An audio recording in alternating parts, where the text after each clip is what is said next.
안녕하세요. 오늘 우리는 2020년에 발표된 한 편의 논문이 어떻게 현대 AI 모델의 핵심 아큐텍처를 조용하지만 아주 근본적으로 바꾸어 놓았는지 그 비밀을 함께 파헤쳐 보고자 합니다.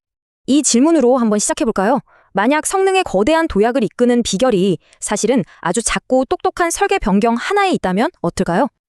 자, 오늘 우리가 함께 뜯어볼 논문은 바로 노암 시저의 GRU Variance Improved Transformer입니다. 정말 놀라울 정도로 단순한 아이디어를 제안하는데요. 이 아이디어가 지금은 엘라마2 같은 최신 모델들의 심장 역할을 하고 있습니다. 우선 이 혁신을 제대로 이해하려면 이게 도대체 뭘 대체했는지부터 살펴봐야겠죠? 바로 트랜스포머의 표준 부품이었던 피드포워드 네트워크, 줄여서 FFN입니다. 기존 트랜스포머의 FFN은 정말 직관적입니다.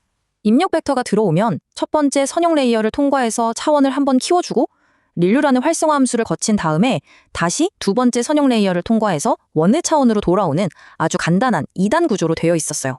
여기서 핵심적인 역할을 하는 게 바로 이 릴루라는 활성화 함수인데요.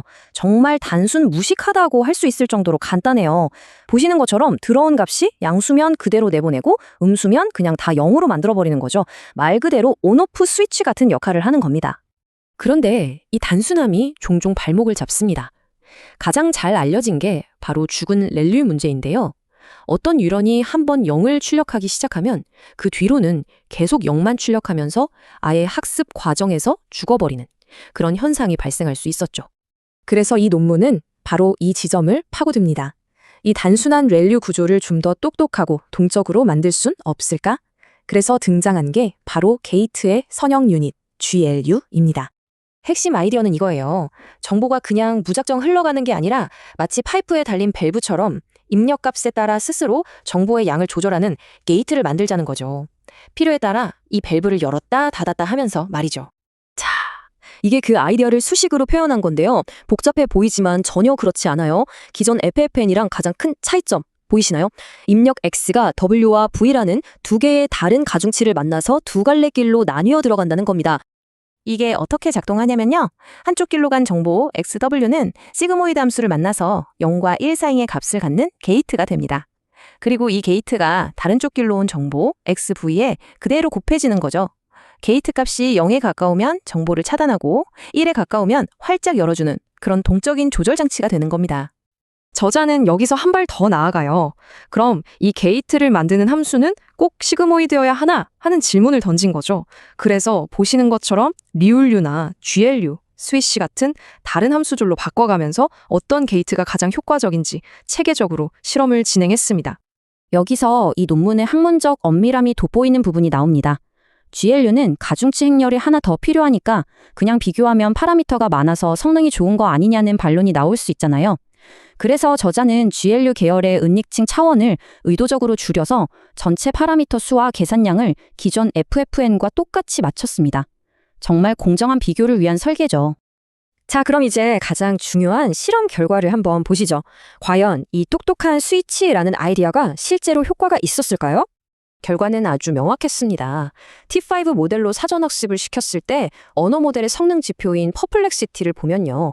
GLGLU나 스위지율루 같은 GLU 계열 모델들이 기존의 렐류, FFN보다 훨씬 낮은 값을 기록했죠. 이건 모델이 언어를 훨씬 더 잘 이해하고 예측하게 되었다는 명백한 증거입니다. 이런 성능 향상은 사전학습에서 그치지 않았습니다. 여러 종류의 과제를 푸는 슈퍼 GLU 같은 벤치마크에서도 결과는 마찬가지였어요. 특히 스위글류의 성능이 압도적이었죠. 이게 그냥 우연이 아니라 정말 근본적인 개선이라는 걸 보여주는 대목입니다. 자, 여기까지 보면 결과는 확실해요. GLU가 더 좋다. 그런데 대체 왜 좋은 걸까요? 여기서부터 이 이야기가 정말 흥미로워집니다. 보통 논문이라면 여기서 우리의 방법이 왜 뛰어난가에 대한 장황한 이론적 분석이 나와야 하거든요. 그런데 이 논문은 정말 놀라운 말을 합니다. 저자인 노암 슈이저가 이렇게 말해요. 왜 잘 작동하는지 우리는 설명할 수 없다. 그 성공은 그냥 신의 자비 덕분이다. 물론 저자는 이렇게 겸손하게 말했지만 이후 학계에서는 여러 가지 설득력 있는 가설들이 나왔습니다. 첫째, 이 곱셈 상호작용이 기존의 덧셈 기반 상호작용보다 훨씬 더 풍부하고 복잡한 표현을 가능하게 해준다는 거고요. 둘째, 입력에 따라 불필요한 정보는 걸러내고 중요한 정보만 통과시키는 일종의 동적 필터 역할을 한다는 분석도 있습니다. 마지막으로 게이트의 한쪽 경로가 선형적인 형태를 유지하기 때문에 그레디언트가 더 잘 흘러서 학습 안정성에도 기여한다는 해석도 있죠. 그렇다면 이론적인 설명은 부족했지만 이 효과적인 발견이 이후 AI 생태계에 어떤 유산을 남겼을까요? 결과는 보시는 그대로입니다. 2020년에 이 논문이 나온 이후 스위글루는 사실상 업계 표준으로 자리 잡았어요. 우리가 아는 라마 시리즈, 구글의 팔m, 그리고 믹스트랄 같은 최신 소타 모델들이 전부 이 스위글루를 FFN 레이어로 채택하고 있습니다. 그야말로 조용한 혁명이었던 셈이죠. 이 논문은 우리에게 아주 중요한 질문을 던집니다.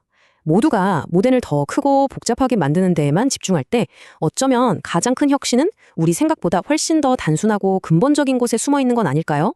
우리 신경망 안에는 아직 발견되지 않은 또 어떤 신의 자비가 숨어 있을지 생각해 볼 문제입니다.